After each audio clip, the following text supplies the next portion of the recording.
Welcome to Sartori Studios, where innovation meets creativity. You ever get that feeling that the world just doesn't quite make sense anymore? Like all the old rules are just gone? Well, today we're going to dive into a really cool framework from Michael Sartori's book, Tents Before Temples. It's basically a toolkit for trying to make sense of this kind of confusing cultural landscape we're all in. So the author kicks things off by framing our current moment as, well, a kind of wilderness. And it's a great metaphor, right? It's like all the familiar maps we used to use to get around have just disappeared. I don't know about you, but that feeling of being a little lost, a little disoriented, it definitely hits home for a lot of us. And this quote from C.R. Wiley just nails that feeling. It brings up this really wild idea. What if we didn't get lost?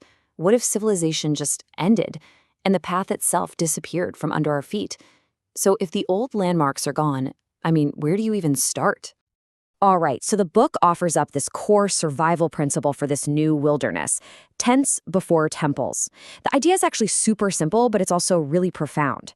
It's like, look, focus on what's immediate, what's practical, what you can move, the tent, before you even dream of building something permanent and massive like a temple. It's all about survival, about being adaptable first and foremost. So, to help us actually navigate this wilderness, the book gives us this awesome toolkit. And the very first tool is something called Agents and Arenas. The idea here is to give us a way to kind of map the chaos by getting a handle on the basic structure of reality itself. Pretty big stuff. And believe it or not, it all kicks off with this classic philosophical question. But listen, this is way more than just a fun little brain teaser. It's actually the key that unlocks two fundamental symbolic categories that, honestly, shape our entire world. So here's the breakdown. The chicken, that's the agent. It's the thing that moves, that acts, that creates. And the environment it creates, that's the arena. In this case, it's the egg, right? The egg contains, it protects, and it shapes whatever is inside. It's kind of like the actor and the stage. You've got the force of action, and then you've got the context that it all happens in. Now, this idea gets really powerful when you see how these arenas nest inside each other, just like those Russian dolls. Think about it. The chicken's nest is inside a coop. That coop is on a farm. That farm is in a community. See how that works? Each bigger arena sets the context and really the rules for all the smaller ones inside of it. Okay, so we've got a way to see the basic structure of things, right? We've got agents doing stuff inside of arenas. But a structure by itself is kind of static. It doesn't tell you why anything's happening. We need a direction. Where's all this action headed? And that, my friends, brings us to our second tool, telos. Telos. It's a Greek word, and it basically means the ultimate purpose or the final goal of something. Think of it like the bullseye on a target. That telos is what guides everything the agent does, and it's what gives shape and meaning to the arena it's building. It's the big why behind the whole operation. And to really see telos in action, the book gives us these two really powerful, contrasting visions. First up, we've got Ozymandias, the super powerful king whose giant monuments are now just shattered ruins in the desert. His telos?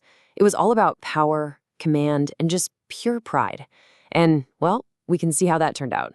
It was a purpose that led straight to ruin. Then you have this completely different picture. We've got the words inscribed on the Statue of Liberty. Here, the telos has nothing to do with making powerful people despair.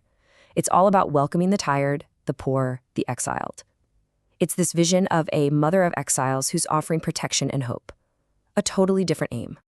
So you see, these two poems lay out two fundamentally different goals for a culture, right?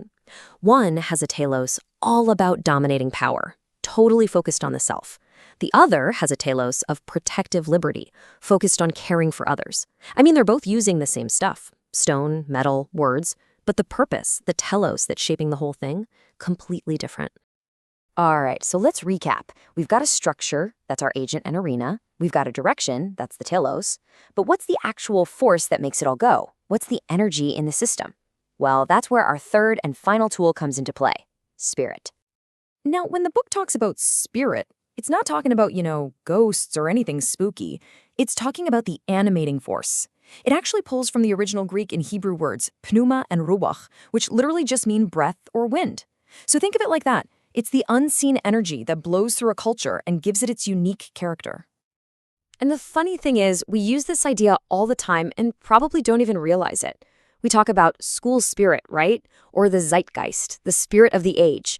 even alcoholic spirits, or we'll just say a place has a certain vibe.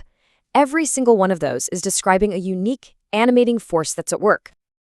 Okay, time to put it all together. Let's see how these tools actually work in the real world. We're going to take this whole framework, agent and arena, telos and spirit, and apply it to one of the biggest, most complicated, and most fought-over ideas out there, liberty. So the book makes this really interesting argument that there are two competing spirits of freedom. First, you've got this masculine agentic spirit called Liber. Think of this as the raw, unrestrained freedom to act, to just be an agent with no limits. But then you've got this feminine, arenic spirit called Libertas. And this is different. This is freedom within a protective arena, a safe place where you can actually flourish. Take the French Revolution, for instance. The author argues it was totally driven by that spirit of liberté. It was this do-what-you-want ideal of absolute freedom with no strings attached. And what happened? It eventually just spiraled into chaos because, well, it gave the most powerful people free rein to oppress the weak. But the American ideal, on the other hand, was aiming for something much closer to libertas. This kind of spirit is more like a protective mother hen gathering her brood. It's not about granting unlimited freedom to do whatever you want. Instead, it's about creating a safe arena, a structured society, where the vulnerable are protected so they can actually be free within those boundaries. And this biblical quote just captures the heart of libertas perfectly.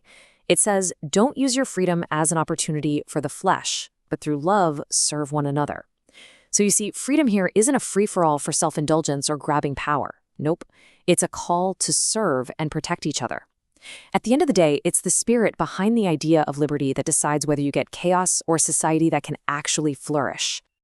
So there you have it. We've gone all the way from feeling lost in this disorienting wilderness of meaning to having a really practical framework we can use to make sense of the cultural world around us. So here it is, your new cultural toolkit, all boiled down. From now on, when you look at any group or institution or social movement, you can ask these three simple questions. 1. What's the structure? Who are the agents and what are the arenas? 2. What's its telos? What's the ultimate goal here? And 3, what's the spirit? What's the energy, the animating force that's driving this whole thing? And this brings us to the final and maybe the most important point. The book doesn't just hand us these tools so we can look back and understand the past. No, it's meant to equip us to analyze what's happening right now. So it leaves us with this huge question to think about. Using this framework, what would you say is the ultimate aim, the telos, of the culture that we're all a part of today?